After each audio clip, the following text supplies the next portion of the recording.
नमः संस्कृताय नमो नमः।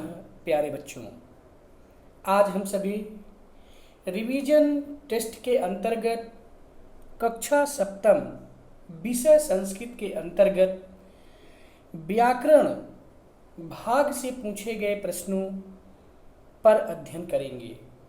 तो प्यारे बच्चों, आइए हम लोग चलते हैं रिवीजन टेस्ट के अंतर्गत संस्कृत व्याकरण में पूछे गए प्रश्नों का हल करने के लिए। प्रश्न नंबर 1, संस्कृत भाषा में वचन होते हैं। यहाँ पर आपके सामने 4 प्रश्न हैं। प्रश्न नंबर 1, संस्कृत भाषा में वचन होते हैं 5, 8, 6, 3। प्यारे बच्चों, आप लोगों को पढ़ाया गया था कि संस्कृत भाषा में 3 वचन होते हैं, एक वचन, द्विवचन और बहुवचन। एक संख्या का बोध कराने के लिए एक वचन का प्रयोग किया जाता है, जैसे राम। एक से अधिक 2 संख्या का बोध कराने के लिए द्विवचन का प्रयोग किया जाता है, जैसे राम और राम, अर्थात रामौ। और 2 से अधिक संख्याओं का बोध कराने के लिए बहुवचन का प्रयोग किया जाता है, जैसे राम, राम और राम, अर्थात रामाह। एक वचन के लिए राम, द्विवचन के लिए रामौ, बहुवचन के लिए रामाह। तो इस तरह से संस्कृत भाषा में 3 वचन होते हैं। अतः आपका पहले प्रश्न का विकल्प नंबर 4 सही होगा। इसके बाद दूसरा प्रश्न है, संस्कृत भाषा में पुरुष होते हैं। 4 विकल्प हैं, 5, 7, 3, 4। आपको यह बताया गया था कि संस्कृत भाषा में 3 पुरुष होते हैं, प्रथम पुरुष, मध्यम पुरुष और उत्तम पुरुष। प्रथम पुरुष उसे कहते हैं जिसके विषय में बात की जाती है, उसे प्रथम पुरुष कहते हैं, जैसे वह, वे दोनों और वे सब। ठीक इसी तरह से मध्यम पुरुष, जिससे बात की जाती है, उसे मध्यम पुरुष कहते हैं, जैसे तुम, तुम दोनों और तुम सब। ठीक इसी तरह से उत्तम पुरुष, जो जिससे, जिसके विषय में बात करता है, उसे उत्तम पुरुष कहते हैं, जैसे मैं, हम दोनों और हम सब। तो इस तरह से प्रश्न नंबर 2 में संस्कृत भाषा में पुरुष होते हैं। आपका सही उत्तर होगा ऑप्शन नंबर 3 कि संस्कृत भाषा में 3 पुरुष होते हैं, प्रथम पुरुष, मध्यम पुरुष और उत्तम पुरुष। इसके बाद बेटा जी हमारा अगला प्रश्न है, अर्थात प्रश्न नंबर 3। प्रश्न नंबर 3 है कि संस्कृत भाषा में विभक्तियां होती हैं। इसके लिए 4 विकल्प दिए गए हैं। नंबर 1, 8, 7, 9, 10। यानी संस्कृत भाषा में विभक्तियां होती हैं 8, 7, 9, 10। तो बेटा जी आपको शब्द रूप जिस समय पढ़ा रहे थे, तो उस समय मैंने आपको बताया था कि संस्कृत भाषा में विभक्तियां 7 होती हैं। प्रथमा विभक्ति, द्वितीया विभक्ति, तृतीया विभक्ति, चतुर्थी विभक्ति, पंचमी विभक्ति, षष्ठी विभक्ति और सप्तमी विभक्ति। बेटा जी कहीं कहीं पर आप जब शब्द रूप पढ़ते हैं तो सप्तमी विभक्ति के बाद नीचे संबोधन लिखा रहता है। जैसे राम शब्द का रूप जब आप पढ़ रहे हैं तो नीचे संबोधन में लिखा रहता है हे राम, हे रामो, हे रामाह। तो बेटा जी जो संबोधन है यह विभक्ति के अंतर्गत नहीं आता है, इसे हम प्रथमा विभक्ति में ही मान लेते हैं। तो इस तरह से संस्कृत भाषा में विभक्तियां कुल 7 होती हैं। अतः हमारा प्रश्न नंबर 3 का ऑप्शन नंबर 2 सही होगा। प्रश्न नंबर 4, वह, वे दोनों और वे सब में पुरुष हैं। प्रथम पुरुष, उत्तम पुरुष, मध्यम पुरुष, इनमें से कोई नहीं। तो जो प्रथम पुरुष है वह है जिसके विषय में कोई बात की जाती है, तो उसे प्रथम पुरुष कहते हैं, जैसे वह, वे दोनों और वे सब। ठीक, जो है इसके बाद उत्तम पुरुष, जो किसी के विषय में किसी से कोई बात करता है उसे उत्तम पुरुष कहते हैं, जैसे मैं, हम दोनों और हम सब। और मध्यम पुरुष, जिससे कोई बात की जाती है उसे मध्यम पुरुष कहते हैं, जैसे तुम, तुम दोनों, तुम सब। तो प्रश्न नंबर 4, वह, वे दोनों और वे सब में पुरुष है, तो आपका सही उत्तर होगा विकल्प नंबर 1, प्रथम पुरुष। इसी तरह से प्रश्न नंबर 5, स्त्री जाति का बोध कराने वाले को कहते हैं पुल्लिंग, स्त्रीलिंग, नपुंसकलिंग, इनमें से कोई नहीं। बेटा जी, संस्कृत भाषा में 3 लिंग होते हैं, स्त्रीलिंग, पुल्लिंग और नपुंसकलिंग। पुरुष जाति का बोध कराने वाले को पुल्लिंग कहते हैं, जैसे राम, श्याम, मोहन, सोहन इत्यादि। स्त्री जाति का बोध कराने वाले को स्त्रीलिंग कहते हैं, जैसे रमा, सीता, गीता, सुनीता इत्यादि। निर्जीव वस्तुओं का, जो ना तो पुरुष जाति का बोध कराते हैं और ना ही स्त्री जाति का बोध कराते हैं, अपितु किसी निर्जीव वस्तु का बोध कराते हैं, उसे नपुंसकलिंग कहते हैं, जैसे मेज, कुर्सी, दीवार इत्यादि। इसके बाद संस्कृत भाषा में विभक्तियां होती हैं। बेटा जी, इसका उत्तर मैंने आपको बता दिया है, तो आपका जो यह उत्तर होगा विकल्प नंबर 2 होगा। संस्कृत भाषा में विभक्तियां होती हैं 7। और स्त्री जात का बोध कराने वाले को क्या कहते हैं? स्त्रीलिंग। इसलिए प्रश्न नंबर 5 में आपका सही विकल्प होगा नंबर 2, अर्थात स्त्रीलिंग। और संस्कृत भाषा में विभक्तियां होती हैं कुल 7, इसलिए छठे प्रश्न का सही उत्तर है विकल्प नंबर 2। प्रश्न नंबर 7, एक संख्या का बोध कराने वाले को कहते हैं एक वचन, द्विवचन, बहुवचन, इनमें से कोई नहीं। बेटा जी, जब संस्कृत व्याकरण हम आपको पढ़ा रहे थे तो उस समय हमने आपको यह भी बताया था कि संस्कृत भाषा में वचन 3 होते हैं, एक वचन, द्विवचन, बहुवचन, इनमें से जो है 3, एक वचन, द्विवचन और बहुवचन। एक संख्या का बोध कराने वाले को एक वचन कहते हैं, एक से अधिक 2 संख्या का बोध कराने वाले को द्विवचन कहते हैं, 2 से अधिक संख्याओं का बोध कराने वाले को बहुवचन कहते हैं। तो एक संख्या का बोध कराने वाले को एक वचन कहते हैं, अतः 7वें प्रश्न का विकल्प नंबर 1 सही होगा। प्रश्न नंबर 8 है, एक से अधिक 2 संख्याओं का बोध कराने वाले को कहते हैं द्विवचन।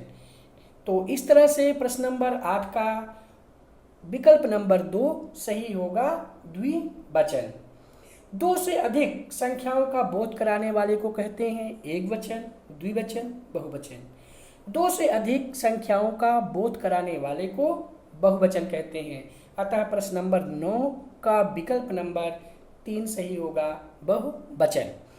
प्रश्न नंबर 10, एतत् शब्द पुल्लिंग प्रथमा विभक्ति एक वचन में शब्द रूप होगा, एतौ, एषः, एते। तो बेटा जी, आपको जब सर्वनाम शब्द के अंतर्गत एतत् शब्द के पुल्लिंग का शब्द रूप बताया गया था, तो वहाँ आपको यह बताया गया था कि प्रथमा विभक्ति में एक वचन में एषः, द्विवचन में एतौ और बहुवचन में एते होता है सर्वनाम शब्द एतत् पुल्लिंग में। तो यहाँ प्रश्न पूछा गया है आपसे कि एतत् शब्द पुल्लिंग का प्रथमा विभक्ति एक वचन में शब्द रूप होगा। तो प्रथमा विभक्ति एतत् शब्द पुल्लिंग का प्रथमा विभक्ति एक वचन में शब्द रूप होगा एषः, क्योंकि आपका प्रथमा विभक्ति एक वचन में होता है एषः, द्विवचन में होता है एतौ और बहुवचन में होता है एते। तो इस तरह से प्रश्न नंबर 10 का विकल्प नंबर 2 सही होगा, एषः। प्रश्न नंबर 11, एतत् शब्द पुल्लिंग प्रथमा विभक्ति बहुवचन में शब्द रूप होगा, एते, एतौ, एषः, इनमें से कोई नहीं। तो प्रथमा विभक्ति बहुवचन में आपका जो एतत् शब्द पुल्लिंग का रूप बनेगा वह बनेगा एते, क्योंकि प्रथमा विभक्ति एक वचन में एषः, द्विवचन में एतौ और बहुवचन में एते शब्द रूप बनता है। अतः प्रश्न नंबर 11 का विकल्प नंबर 1 आपका सही होगा, एते। प्रश्न नंबर 12, एतत् शब्द पुल्लिंग द्वितीया विभक्ति एक वचन में शब्द रूप होगा। एतम, एतत्, एतान। एतत् शब्द पुल्लिंग द्वितीया विभक्ति एक वचन में शब्द रूप होगा। तो बेटा जी द्वितीया विभक्ति एक वचन में एतम, द्विवचन में एतौ और बहुवचन में एतान शब्द रूप बनता है। तो इस तरह से प्रश्न नंबर 12 का विकल्प नंबर 1 अर्थात विकल्प नंबर 1 एतम सही होगा। तो प्रश्न नंबर 12 का विकल्प नंबर 1 सही होगा, एतम। इसके बाद प्रश्न नंबर 13 है कि एतत् शब्द स्त्रीलिंग प्रथमा विभक्ति एक वचन में शब्द रूप होगा। बेटा जी इसके पहले आपने प्रश्न नंबर 12 में पढ़ा था एतत् शब्द पुल्लिंग। तो मैं बेटा जी आपको बता दूं कि एतत् शब्द पुल्लिंग के अंतर्गत सातों विभक्तियों में शब्द रूप किस तरह से होते हैं। तो प्रथमा विभक्ति की एक वचन में एषः, द्विवचन में एतौ, बहुवचन में एते। इसी तरह से द्वितीय विभक्ति की एक वचन में एतम, द्विवचन में एतौ, बहुवचन में एतान। तृतीया विभक्ति के एक वचन में एतेन, द्विवचन में एताभ्याम, बहुवचन में एतैः। चतुर्थी विभक्ति के एक वचन में एतस्मै, द्विवचन में एताभ्याम, बहुवचन में एतेभ्यः। पंचमी विभक्ति के एक वचन में एतस्मात्, द्विवचन में एताभ्याम, बहुवचन में एतेभ्यः। षष्ठी विभक्ति के एक वचन में एतस्य, द्विवचन में एतयोः, बहुवचन में एतेषां। सप्तमी विभक्ति के एक वचन में एतस्मिन्, द्विवचन में एतयोः और बहुवचन में एतेषु शब्द रूप बनता है। तो इस तरह से बेटा जी हमने आपको एतत् शब्द पुल्लिंग के सभी विभक्तियों के अंतर्गत आने वाले एक वचन, द्विवचन और बहुवचन के शब्द रूप को भी बता दिया। अब आगे हम लोग चलते हैं एतत् शब्द स्त्रीलिंग के प्रथमा विभक्ति एक वचन में शब्द रूप होगा। यह आपका प्रश्न नंबर 13 है। तो इसमें आपके सामने 4 विकल्प हैं, एते, एताह, ऐसा और इनमें से कोई नहीं। तो बेटा जी हम इसके आगे बढ़ने के पहले आपको एक बार एतत् शब्द स्त्रीलिंग के अंतर्गत आने वाली सभी विभक्तियों के वचनों के शब्द रूप को बता देते हैं। तो प्रथमा स्त्रीलिंग एतत् शब्द स्त्रीलिंग प्रथमा विभक्ति एक वचन में ऐसा, द्विवचन में एते, बहुवचन में एताह। इसी तरह से द्वितीय विभक्ति एक वचन में एताम, द्विवचन में एते, बहुवचन में एताह। तृतीय विभक्ति के एक वचन में एतया, द्विवचन में एताभ्याम, बहुवचन में एताभिः। चतुर्थी विभक्ति के एक वचन में एतस्य, द्विवचन में एताभ्याम, बहुवचन में एताभ्यः। पंचमी विभक्ति के एक वचन में एतस्याः, द्विवचन में एताभ्याम, बहुवचन में एताभ्यः। षष्ठी विभक्ति के एक वचन में एतस्याः, द्विवचन में एतयोः, बहुवचन में एतासां। सप्तमी विभक्ति एक वचन में एतस्याम, द्विवचन में एतयोः और बहुवचन में एतासु शब्द रूप बनता है एतत् शब्द स्त्रीलिंग में। तो प्रश्न नंबर 13 पूछा गया है कि एतत् शब्द स्त्रीलिंग प्रथमा विभक्ति एक वचन में शब्द रूप होगा।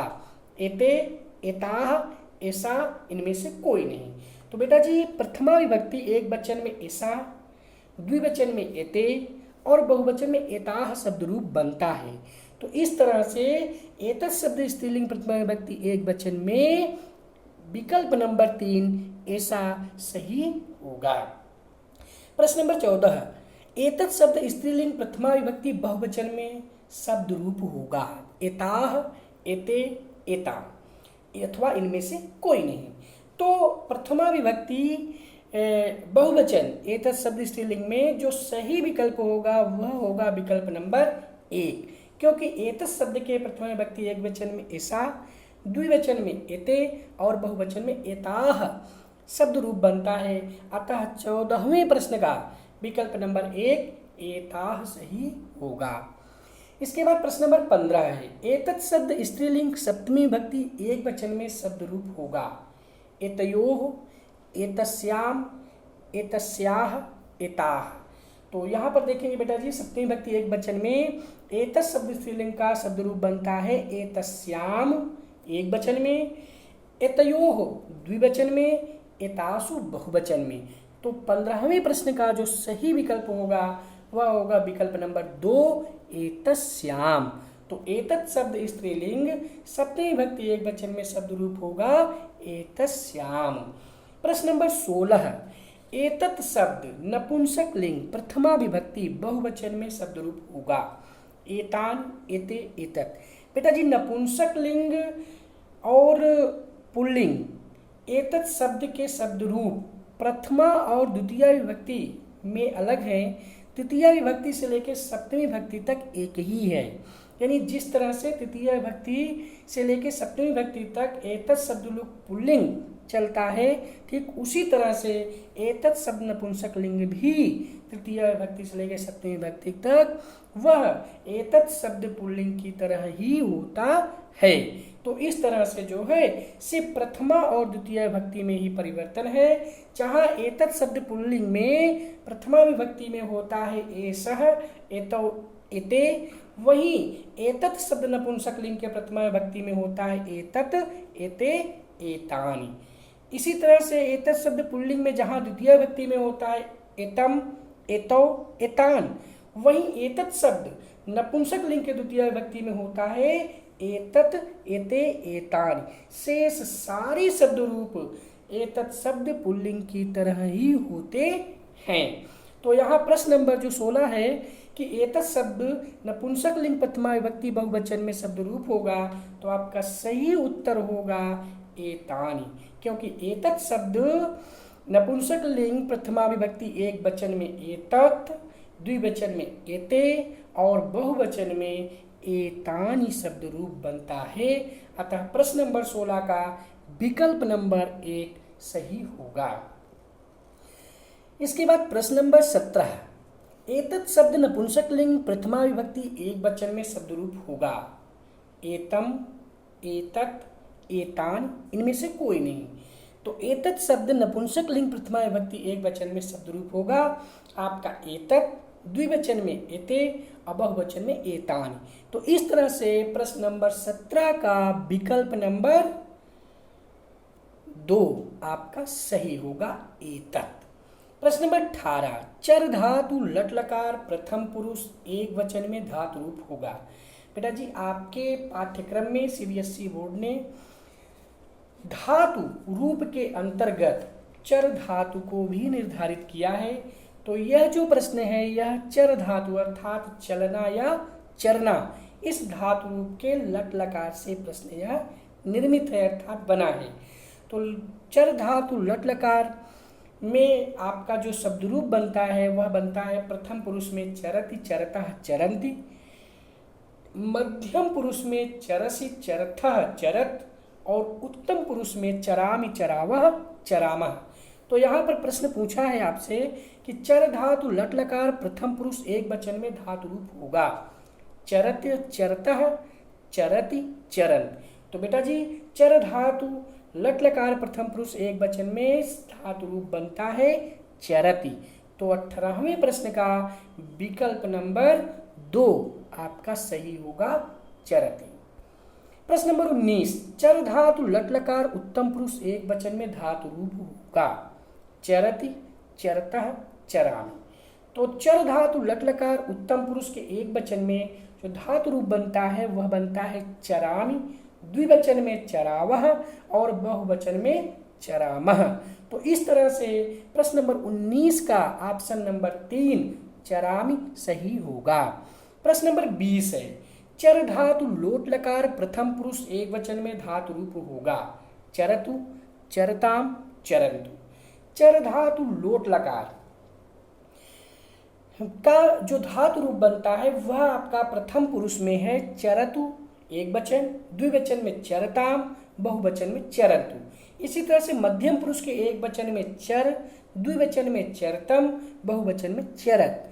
इसी तरह से उत्तम पुरुष के एक वचन में चरामि, चरामि या चराणि, उसके बाद द्विवचन में चराव और बहुवचन में चराम।